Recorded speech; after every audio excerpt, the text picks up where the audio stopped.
Четвер,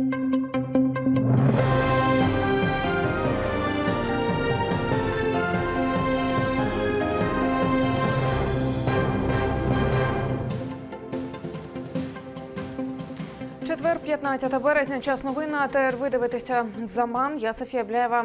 Вітаю вас. Генпрокурор України Юрій Луценко вніс до парламенту подання про притягнення до кримінальної відповідальності, затримання і арешт народного депутата Надії Савченко. В матеріалах цього подання 174 сторінки. Раніше під час виступу з парламентської трибуни Юрій Луценко заявив, що у правоохоронців купа беззаперечних доказів, що Савченко готувала теракт у парламенті.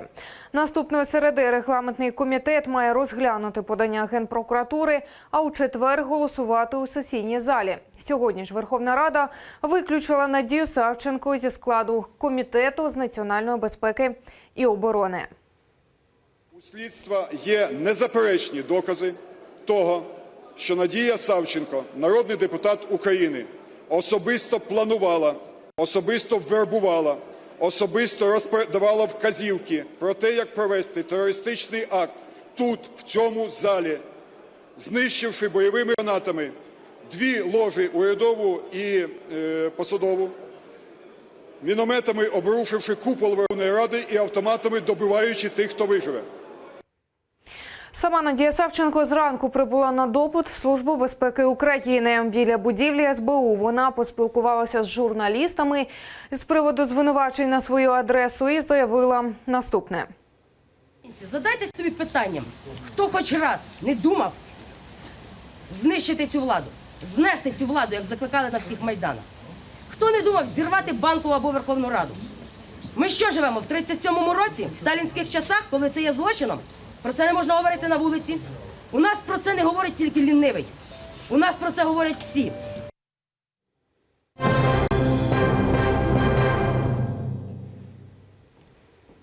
До окупаційної поліції сьогодні викликали Енвера Чавуша, громадського діяча із Судака.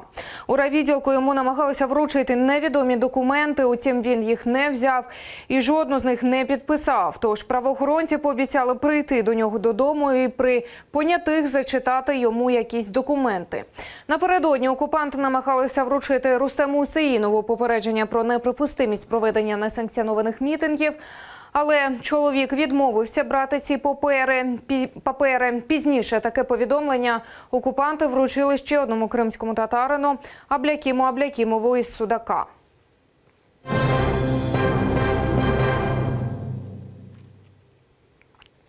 Вже сьогодні Рада безпеки ООН збереться, аби обговорити ситуацію в окупованому Криму. Про це повідомили у постпредставництві України.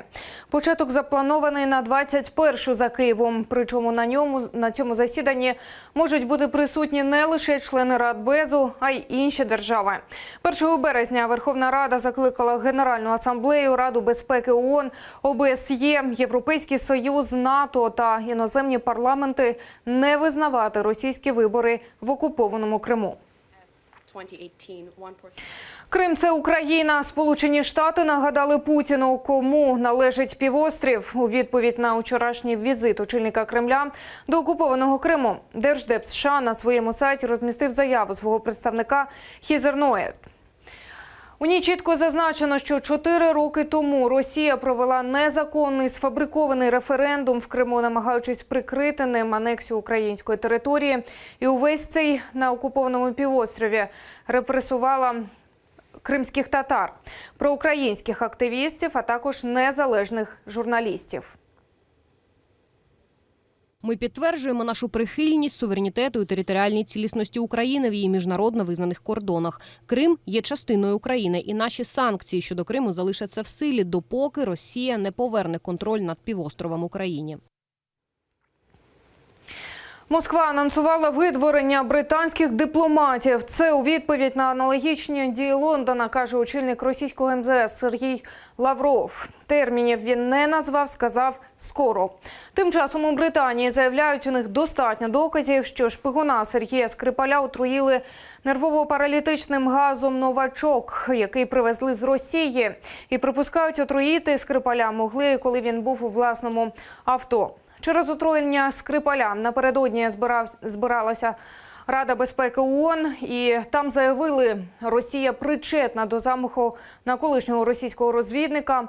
За словами постпреда США в Організації Об'єднаних Націй Нікі Гейлі, Сполучені Штати повністю солідарні з Об'єднаним Королівством, оскільки довіряють його розслідуванням. Росія ж усі звинувачення відкидає і відмовляється давати будь-які пояснення. А її представник в ООН Василь Небензя звинуватив Лондон, цитую, у створенні істеричної атмосфери.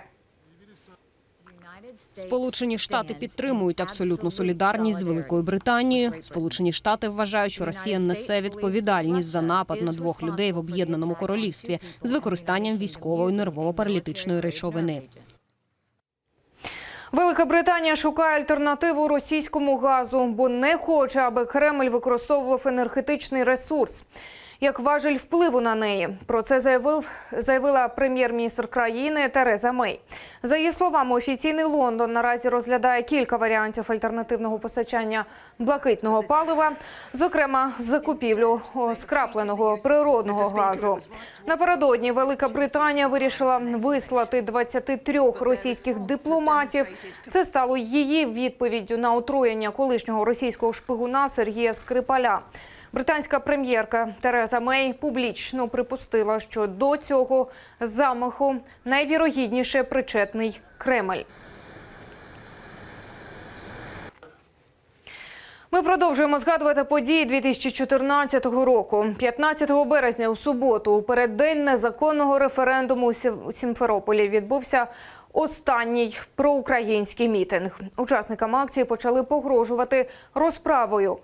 У цей день Верховна Рада України розпустила парламент Автономної Республіки Крим. На півострові окупанти почали облаштовувати дільниці для проведення так званого референдуму.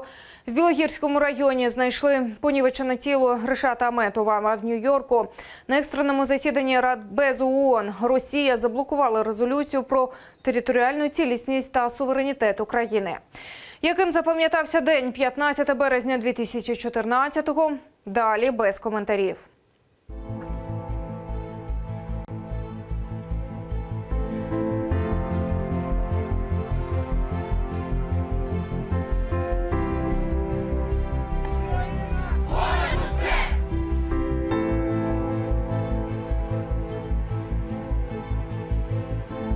Буквально вчера утром поклеили листовки против меня, что якобы я фашист. Всему району. И они тем самым хотят нам сказать, что вот из моего остался.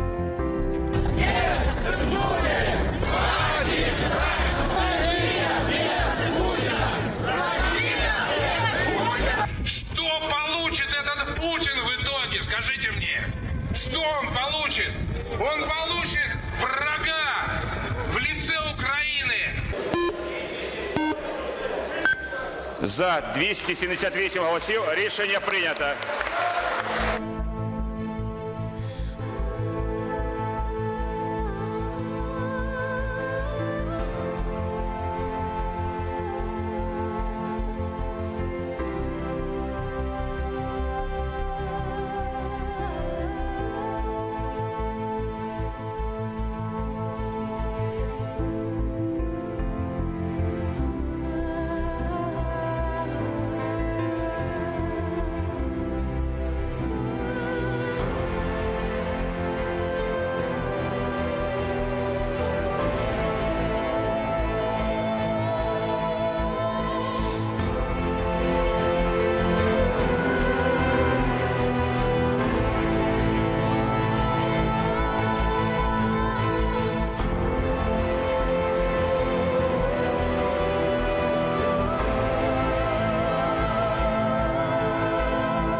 Заарештували через заклики бойкотувати вибори російського десантника з Махачкали Асхаба Алібекова, який днями поширив відповідне відео у Ютубі, схопили правоохоронці.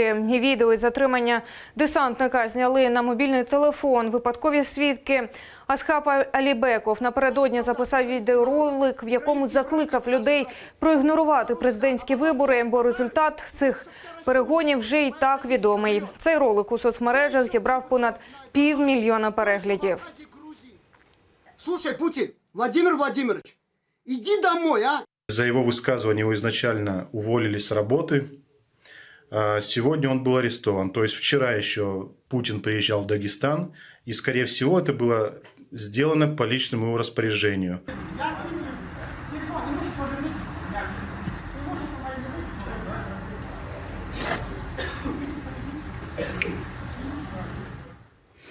На цьому все вже менш ніж за годину. Шевкет Наматулаєв у цій студії розкаже більше. Не пропустіть і будьте з АТR.